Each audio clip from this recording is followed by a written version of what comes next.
Welcome back, everybody. Now we're going to interview Goldie Gillis. Goldie, how are you today? I'm great, thank you, Oh, Vic. wonderful. If you could take me back to the beginning of your involvement with the Point Prim Lighthouse and how you got involved. Well, my story and involvement with the lighthouse begins really in 1974, and that is the year that I married my husband, Gilbert Gillis, and we had a lighthouse wedding. We were married on the grounds of the lighthouse, and because of my husband Gilbert's connection, family ties, his grandfather, Angus Murchison of Point Prim, was the longest lighthouse keeper. He kept our light for 35 years.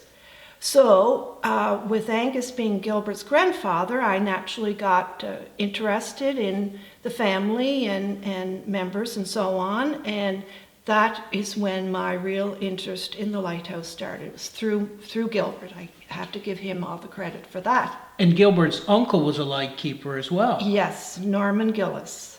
Yeah, yes, so on both sides of the family has keepers. Well, that's wonderful. Yeah. That's wonderful. So then you and Gilbert started a business down at the lighthouse site. Yeah, but before, maybe we should backtrack maybe a little bit there. Before that, let me see now, it would be around 1982 and 83. I took, in order to upgrade my teaching license, see, I taught in Nova Scotia, so when I came to PEI, I had to go back to university and take another year of university. So that meant that I took a course, an island history course, and I now realize you ended up taking the same course yourself. When I wonder when I took that. Maybe 89 I took it with Father Bolger? Yes, okay. Well, I was back in 82. And so for that class, you're required to do, a paper, historic paper on some island topic. So when I came home and I told Gilbert, I said, what in the world am I going to do my research on? Because, well, I just moved here to PEI and I wasn't familiar with much of the island history. So he said, well, of course, the Point Prim Lighthouse. So there I was. So anyway, and then I did that paper, and that paper actually became the basis of my our little booklets that we got published. This is the revised edition here. And I think Vic has the first edition. I have the first edition, which has always been dear to my heart, and we love the new one. Yeah. Anyway, so then that kind of led to me. So then Gilbert and I would be down at the shore harvesting the Irish moss.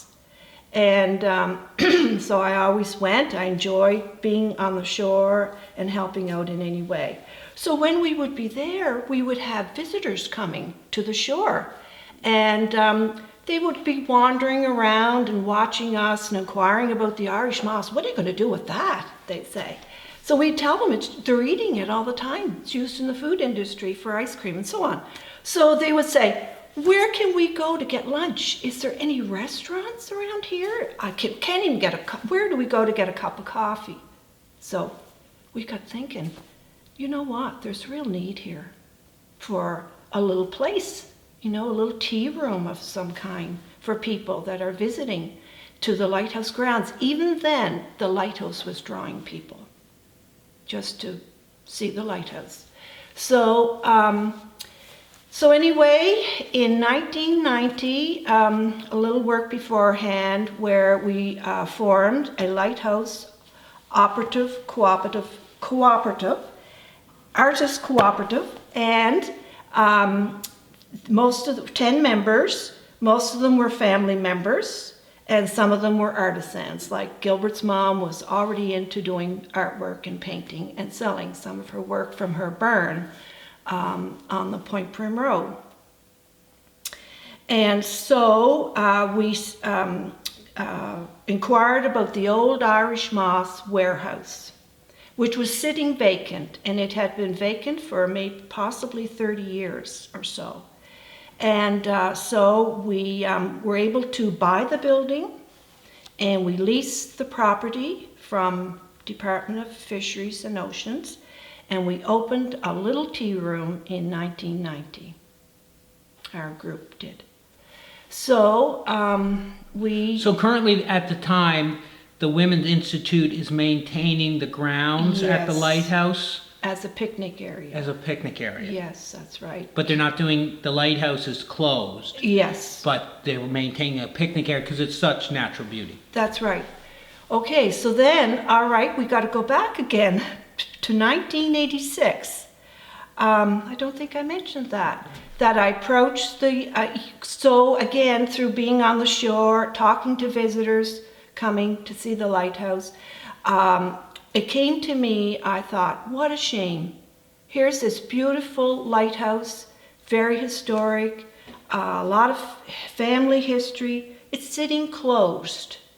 What a wonderful thing it would be if it could be open to the public and people could get inside to see that lighthouse. So I approached the government, and so I asked them about it, and they granted permission to open our lighthouse in 1986. And so it was open for visitors. So that was the start So of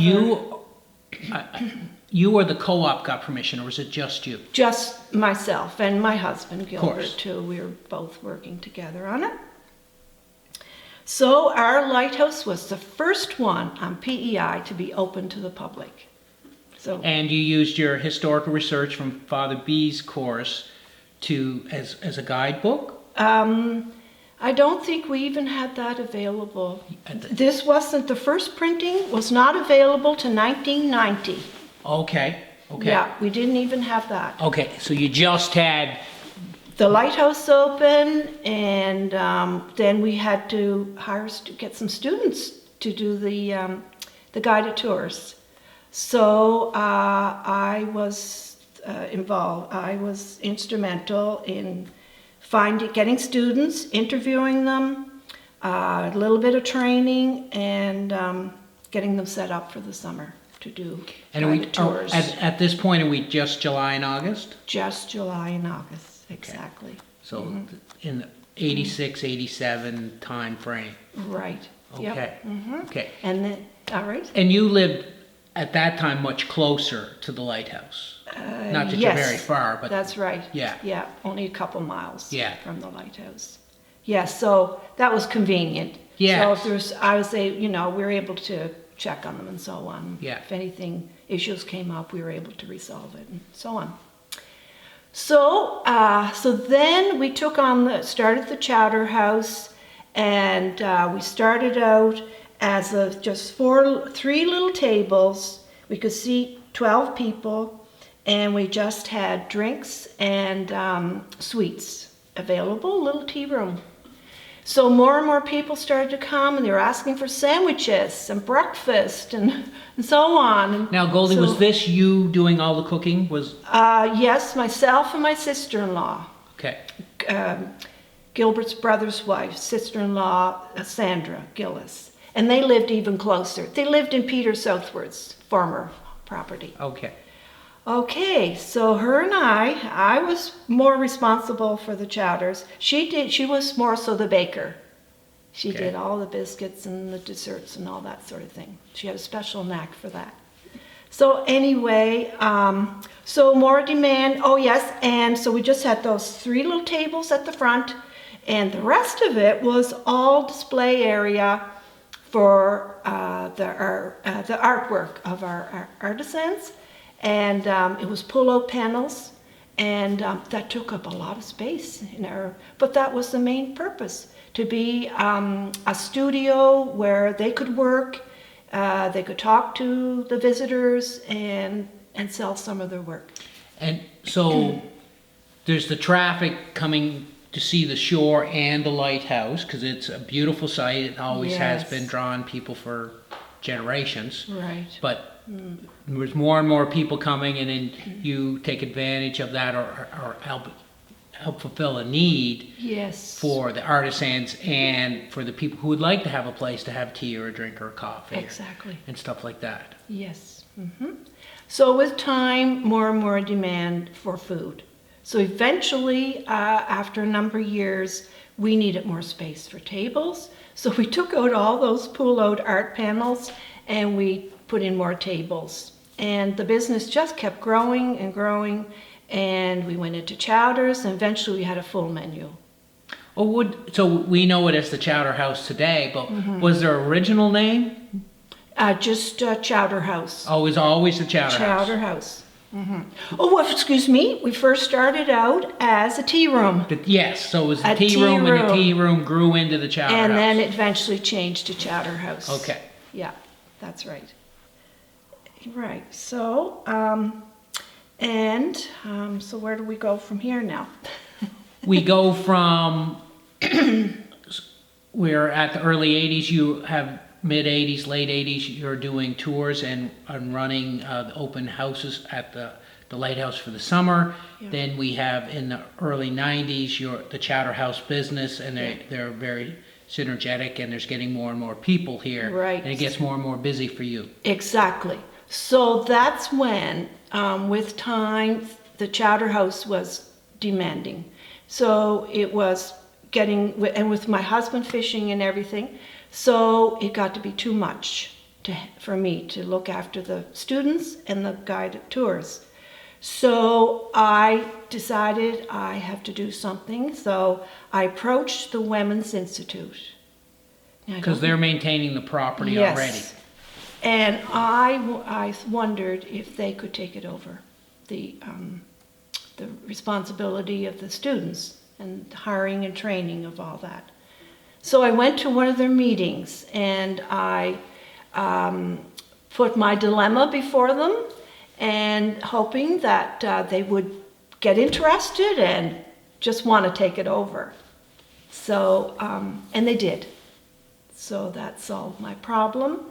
And so they just took it over and carried on, and right through until we just formed our Lighthouse Society, basically. Okay.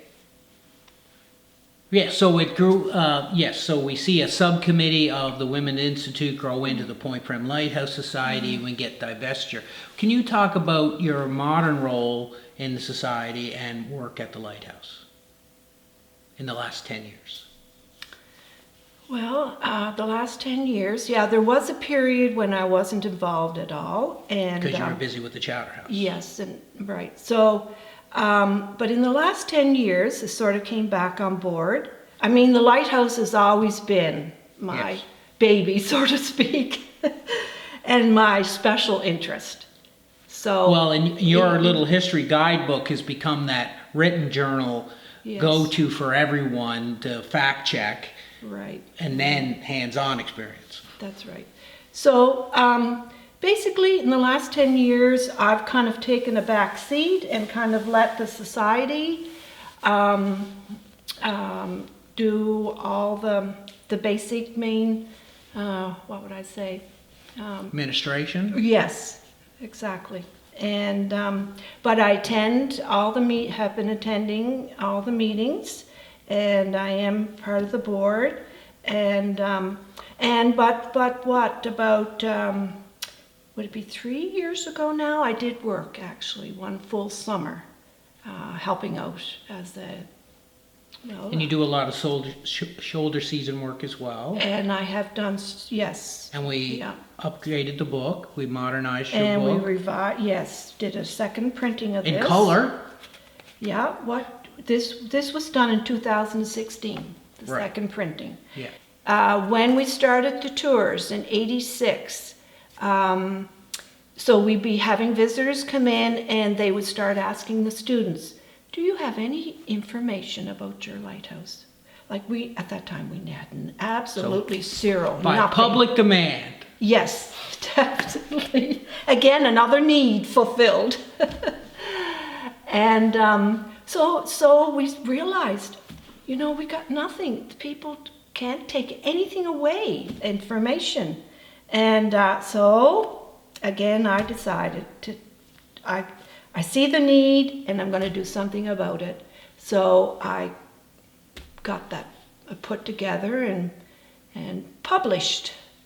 And that was in 1990. And then became for sale at the lighthouse. And then it was available for them to buy. And we use it as a training reference for the students every year. Exactly, yes. Yes, that was a wonderful help to have something in printing that they could read and study. And get familiar Okay, so now with let's history. talk about the second printing. So now, all right. So that first printing, with time, all those sold out. And so we were getting to the point we were getting low, and so we realized, well, we're going to need to do a new edition, a new printing. So, and also, I was so happy to hear that, because there was another need. We really did need a new printing, because with time, I found out new information cropped up about a lack of, in our list of lighthouse keepers, we were missing a keeper in the first history. And when I was doing my research, there was vague talk among some of the family members about a Donald Gillis as being keeper.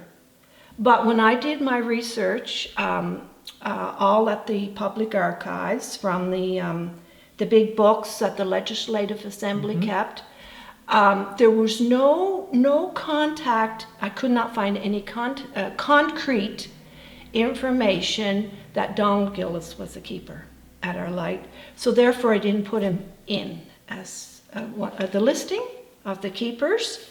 So there was always that gap, and it wasn't until some family members that I didn't even know, not even my husband knew about, that lived in British Columbia, and they were descendants of this Donald Gillis. Would they be relatives of Yes. Gilbert's as well? Oh yes, definitely on the Murchison side, his mother's side. So Judy Leslie was her name. She sent me an email. She told me her and her husband were coming to visit PEI, and could she get together with me and meet the family.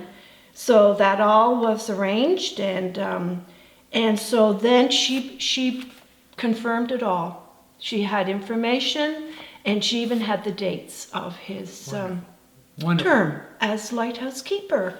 And there was always this nagging question in my mind when there was always a gap from 1897 to 1910. Those years in there that I could never explain. And it just fitted in Donald Gillis, 1897 to 1910. So in the revised edition, we were able to update the keepers list, and we now have it as it truly is. Yes, and we were able to make it a little bigger, or make it color, with and more photos, and then have it maintained for a separate printing. Yes. And the history goes right up to 2016. When the Point Prim Lighthouse Society takes ownership of the grounds Right. from the federal government. Right. Mm-hmm. Yep. So. Well, that's wonderful, Goldie, to have to share with everyone. I'm so happy that we were able to have this conversation today. Is there anything else you'd like to bring forward about the lighthouse or your experiences down there, or what do you think of where we are today from where we were? Well, I'm amazed. I'm truly amazed at the accomplishments of the society, especially in the last like you said, 10 years. Where we are today is just, I'm totally thrilled with it all, and I'm so happy that we have such good members on our board that have the skill sets to all work together and bring us to this point. Well, it's the groundwork that you've done and the early people that have maintained the interest, the community interest in the lighthouse, which just kept evolving to a nicer and better stuff. I believe the lighthouse and the chowder house, they've I don't know what not commercialized, not the world, but they've energized the road. We have Yes. 8 or 10 little businesses on here Right. on now, which are a tourist designation, Yes. but it's not that heavy kind of tourism. It's a lot of family coming home and visiting, and the descendants of islanders that are coming home to the area. And there's a lot of normal traffic. We get the bus tours from the cruise ships. So that's a lot of people, but that's a different kind of tourism than the people that are stopping at the shops and spending time and enjoying the weather and the natural beauty of the area.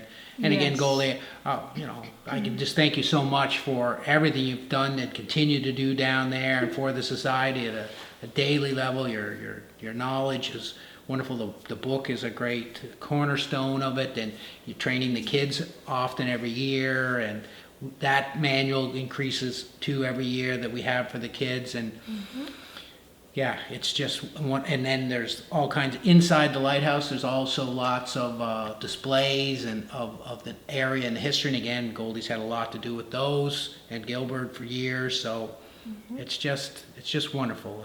Well, it's always been a joy. All my involvement from day one. It's just been a pleasure for me. Well, well, thank you again, Goldie, for your time today. Well, thank you.